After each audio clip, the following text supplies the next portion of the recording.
দীপ্ত সংবাদে, সাথে আছি আমি নুজহাত রাহনুমা। অনুদান হিসেবে বাংলাদেশকে $1.063 বিলিয়ন দেবে জাপান। স্থানীয় সময়ে শুক্রবার সকালে জাপানের প্রধানমন্ত্রীর কার্যালয়ে দেশটির প্রধানমন্ত্রী শিগেরু ইশিবার সঙ্গে প্রধান উপদেষ্টা ডক্টর মোহাম্মদ ইউনুসের দ্বিপাক্ষিক বৈঠকের পর এ কথা জানানো হয়। পরে যৌথ বিবৃতি দেয় দুই দেশ। এতে বলা হয়, বৈঠকে 6টি সমঝোতা স্মারকে সই করেছে বাংলাদেশ ও জাপান। এছাড়া বৈঠকে পারস্পরিক স্বার্থ সংশ্লিষ্ট বিষয় নিয়ে আলোচনার পাশাপাশি উন্মুক্ত ও শান্তিপূর্ণ ইন্দো প্যাসিফিকে বাংলাদেশের সমর্থন জানায় টোকিও।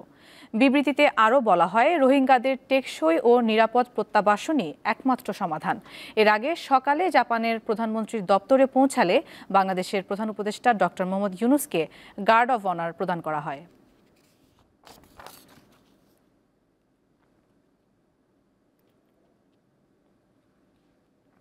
সাবেক রাষ্ট্রপতি ও বিএনপির প্রতিষ্ঠাতা জিয়াউর রহমানের আজ 44তম শাহাদাত বার্ষিকী। 1981 সালের এই দিনে চট্টগ্রাম সার্কিট হাউসে সেনাবাহিনীর কিছু বিপদগামী সদস্যের হাতে তিনি নিহত হন। জিয়াউর রহমান মুক্তিযুদ্ধের অন্যতম সেক্টর কমান্ডার ও জেড ফোর্সের অধিনায়ক ছিলেন। দিনটি পালনে নানা কর্মসূচি পালন করছে বিএনপি ও এর সহযোগী অঙ্গ সংগঠনগুলো। সকালে রাজধানীর শেরেবাংলা নগরে জিয়াউর রহমানের সমাধিতে ফুল দিয়ে শ্রদ্ধা জানান নেতাকর্মীরা। পাশাপাশি আলোচনা সভা, বিভিন্ন মসজিদে গণদোয়া এবং দুস্থদের মাঝে খাদ্যপণ্য সহ বস্ত্র বিতরণ করার কর্মসূচি রয়েছে। যুদ্ধ করে একটি পতাকা, একটি দেশ, একটি সার্বভৌমত্ব বাংলাদেশের মানুষকে এনে দিয়েছিলেন। তার আজকের এই শাহাদত দিবসে, 44তম শাহাদত দিবসে আমরা গভীর শ্রদ্ধার সঙ্গে স্মরণ করি বাংলাদেশি জাতীয়তাবাদের রূপকার এবং আধুনিক বাংলাদেশের রূপকার শহীদ রাষ্ট্রপতি জিয়াউর রহমান বীরুত্তমকে। খুব দুঃখের সঙ্গে একটা কথা বলছি, দেখলাম ইউনুস সাহেব জাপানে বসে বিএনপি সম্পর্কে বদনাম করছেন। একটু লজ্জাও লাগলো না দেশের সম্পর্কে বিদেশে বসে বদনাম করতে? তিনি বললেন একটি দল নির্বাচন চায়, আর আমরা বলতে চাই একটি লোক নির্বাচন চায় না, সে ইউনুস, একটা ইউনুস, উনি নির্বাচন চায় না। রাজধানীতে জিয়াউর রহমানের সমাধিতে ফুল দিয়ে শ্রদ্ধা জানাতে সকাল থেকেই জড়ো হচ্ছেন দলটির নেতাকর্মীরা। সেখানে আছেন সহকর্মী সঞ্জিদা প্লাবনী। প্লাবনী, বৃষ্টি উপেক্ষা করে সমাধি প্রাঙ্গণে নেতাকর্মীদের ভিড় কেমন দেখছেন এবং তারা জিয়ার আদর্শ নিয়ে কি বলছেন?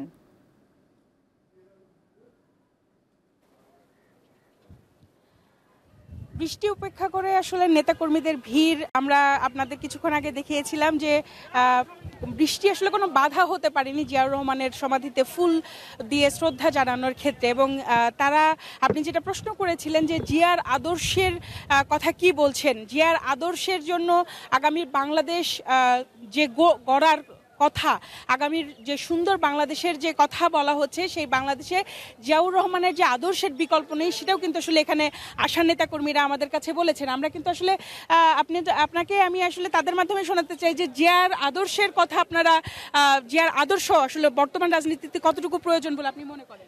অবভিয়াসলি আমাদের যেহেতু প্রাণপ্রিয় নেতা শহীদ প্রেসিডেন্ট জিয়াউর রহমান, উনি 44তম মৃত্যুবার্ষিকীকে ওনার শ্রদ্ধা নিবেদনের পাশাপাশি ওনার একটাই স্লোগান, উনি স্বপ্ন দেখতেন অর্থনৈতিকভাবে সমৃদ্ধ একটা বাংলাদেশ, যে বাংলাদেশে গণতান্ত্রিক শাসন ব্যবস্থা প্রচলিত থাকবে, ধারাবাহিক থাকবে, ল অ্যান্ড অর্ডার সিচুয়েশন ভালো থাকবে, এদেশের যুব সমাজ যারা স্কিলফুল হবে, অর্থাৎ আমাদের ইকোনমিতে ব্যাপকভাবে তারা মোমেন্টাম করবে তাদের স্কিলফুলনেস দিয়ে। আমরা যেহেতু একটা ছোট্ট একটা দেশ, বাট জনসংখ্যা অত্যন্ত বেশি, সেই জন্য শহীদ প্রেসিডেন্ট জিয়াউর রহমানের, জনাব তারেক রহমানের ভিশনারি যদি যে ব্যাপারটা, সেটা সত্যিকার অর্থে যদি একটা গণতান্ত্রিক পন্থায়, অর্থাৎ গণতান্ত্রিক সরকার ব্যবস্থার মাধ্যমে, যেটা আমরা বারে বারে দাবি করছি, দীর্ঘ 17টি বছর আমরা রাজপথে থেকেছিলাম, রাজপথে থাকার পরেও ফ্যাসিস্ট হাসিনা সরকারের পতনের পর আমরা আবারও এই একই কথা রিপিট করতে হচ্ছে।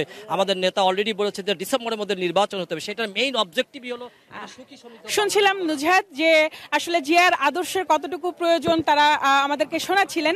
এছাড়াও আসলে আপনি যেটা প্রথমে জানতে চেয়েছিলেন যে বৃষ্টি উপেক্ষা করে নেতাকর্মীদের ভিড় কেমন ছিল, বৃষ্টি আসলে সকাল থেকেই ছিল, এখন কিছুটা কমেছে, কিন্তু যখন 10:30টার দিকে 9টা থেকে আসলে এখানে বৃষ্টি উপেক্ষা করে নেতাকর্মীদের তুমুল আমরা অংশগ্রহণ কিন্তু দেখেছি এবং তারা কিন্তু এটাও দেখেছি যে এই বৃষ্টি উপেক্ষা করে তারা আমাদেরকে এটা বলেছেন যে বৃষ্টি উপেক্ষা কেন, যে কোনো ধরনের প্রাকৃতিক দুর্যোগ তারা মোকাবেলা করে আসলে তারা তাদের নেতার শাহাদত বার্ষিকী পালন করার জন্য কিন্তু তারা এখানে এসেছেন। এবং আজকে সারাদিনে কিন্তু জিয়াউর রহমানের মৃত্যুবার্ষিকী উপলক্ষে বিভিন্ন ধরনের কর্মসূচি বিএনপি নিয়েছে এবং দলের স্থায়ী কমিটির সদস্যরাও কিন্তু সেই সব অনুষ্ঠানে কর্মসূচিতে কিন্তু তারা যোগ দেবেন এবং জিয়াউর রহমানের 44তম মৃত্যুবার্ষিকী। প্লাবনী, আপনাকে ধন্যবাদ। বঙ্গোপসাগরে সৃষ্ট গভীর নিম্নচাপটি বর্তমানে স্থলভাগে অবস্থান করছে। এটি ধীরে ধীরে উত্তর থেকে উত্তর পূর্ব দিকে এগুচ্ছে। বৃষ্টি ঝরিয়ে এটি ক্রমেই দুর্বল হয়ে পড়বে বলে জানিয়েছে আবহাওয়া অধিদপ্তর। বা গভীর নিম্নচাপটি সাগর থেকে ল্যান্ড ক্রস করা শুরু করেছিল গতকালকে এবং আজকে পর্যন্ত এটার অবস্থান হলো টাঙ্গাইল এবং পার্শ্ববর্তী এলাকায় এবং এটা স্থল নিম্নচাপ হিসেবে আছে দুর্বল হয়ে। ল্যান্ড ডিপ ডিপ্রেশন মানে গভীর নিম্নচাপটি দুর্বল হয়ে এখন স্থল নিম্নচাপ আকারে টাঙ্গাইল এবং পার্শ্ববর্তী এলাকায় অবস্থান করছে এবং আজকে দিনের মধ্যে হয়তোবা আজকে আমাদের 30 তারিখ আজকের মধ্যে হয়তোবা সেটা আরও দুর্বল হয়ে মোটামুটি লঘুচাপের পরিণত হতে পারে। কিন্তু বৃষ্টির যে ধারাটা আমাদের গতকালকে দেখলাম আজকে হয়তো সেটা হতে পারে এবং আগামীকালকে সেই ধারাটা অব্যাহত থাকতে পারে। তো বৃষ্টির পরিমাণটা কমে আসতে পারে সারা দেশে। পরিমাণটা বললাম কি যে গতকালকে আমাদের ঢাকায় 196 মিলিমিটার বৃষ্টি হয়েছে গতকাল সকাল 6টা থেকে আজকে সকাল 6টা পর্যন্ত 196 মিলিমিটার এবং 285 মিলিমিটার বৃষ্টিপাত রেকর্ড করা হয়েছে মাঝদিকুট বা নোয়াখালীতে। তবে সেই হেভি রেইনফল বা ভারী বর্ষণের সতর্কবাণীটা সারা দেশের জন্য প্রযোজ্য থাকবে। তবে বৃষ্টির পরিমাণটা এতটা পরিমাণ না হয় সামান্য পরিমাণ কমে আসতে পারে। বৈরী আবহাওয়ার কারণে বরিশাল থেকে অভ্যন্তরীণ ও ঢাকার সঙ্গে চলাচলকারী সকল লঞ্চ চলাচল বন্ধ রয়েছে। ভারী বর্ষণের ফলে প্লাবিত রয়েছে নগরীর বিভিন্ন এলাকা। নগরীর বটতলা, পলাশপুর, বগুড়া রোড, করিমকুটির সহ বিভিন্ন এলাকার সড়ক প্লাবিত হয়েছে। নিম্নচাপের প্রভাব দিনাজপুরে গুড়ি গুড়ি বৃষ্টির সঙ্গে ঝোড়ো বাতাস বইছে। বরগুনায় বলেশ্বর ও বিষখালী নদীর পানি বিপদসীমার 35 সেন্টিমিটার উপর দিয়ে প্রবাহিত হওয়ায় জেলায় নিম্নাঞ্চল প্রবাহিত হয়েছে। পাশাপাশি জোয়ারের পানি বৃদ্ধি পাওয়ায় বরগুনার বিভিন্ন উপজেলার নাজুক বেড়িবাঁধগুলো ছুটে গিয়ে বেশ কিছু গ্রাম প্লাবিত হয়েছে। গভীর নিম্নচাপটি ক্রমেই দুর্বল হয়ে এটি ধীরে ধীরে উত্তর থেকে উত্তর পূর্ব দিকে এগুচ্ছে। এ বিষয়ে জানাতে দিনাজপুর থেকে যুক্ত আছেন সহকর্মী সুলতান মাহমুদ। মাহমুদ, জেলায় কি এখনো বৃষ্টি হচ্ছে এবং সার্বিক পরিস্থিতি নিয়ে আমাদেরকে জানাবেন।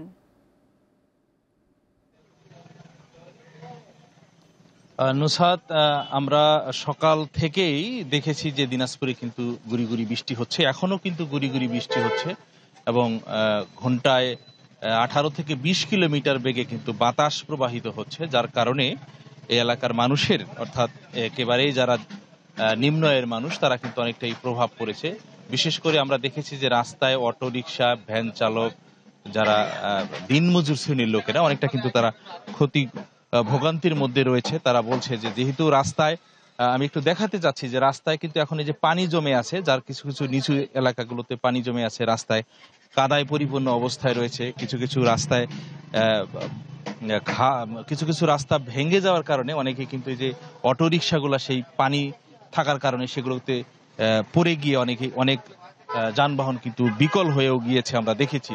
এবং এতে করে এই এলাকার যারা নিম্ন আয়ের মানুষেরা রয়েছে তারা কিন্তু ভোগান্তির মধ্যে রয়েছে। আরেকটি বিষয় আপনাকে জানিয়ে রাখি যে যেহেতু এই এলাকায় এখনো ইরিবোরো মৌসুম চলছে, অনেকে কিন্তু ধান কাটার যে প্রভাবটি সেটি কিন্তু পড়েছে। এই গুড়ি গুড়ি বৃষ্টির মধ্যে ধান কাটতে পারছে না, যদিও পাকা ধান রয়েছে। এদিকে বাতাস বইতেছে, এতে করে একটু ধানের ক্ষতিগ্রস্ত হচ্ছে। এবং পাশাপাশি আরেকটি বিষয়, সেটি হচ্ছে দিনাজপুর যেহেতু এখন লিচুর একটি মৌসুম চলছে এবং এই লিচুর মৌসুমে দিনাজপুরের যে সবচেয়ে বড়ই লিচুর বাজার নিউ মার্কেট, আমরা দেখেছি যে এখানে এই গুড়ি গুড়ি বৃষ্টির কারণে অনেক লিচু ব্যবসায়ীরাও কিন্তু ক্ষতির মুখে পড়েছে। চাষিরাও কিন্তু লিচু নিয়ে গাছ থেকে নিয়ে এসে পারছে না, এতে করে অনেকেই কিন্তু ভোগান্তির মধ্যে রয়েছে। নুসরাত।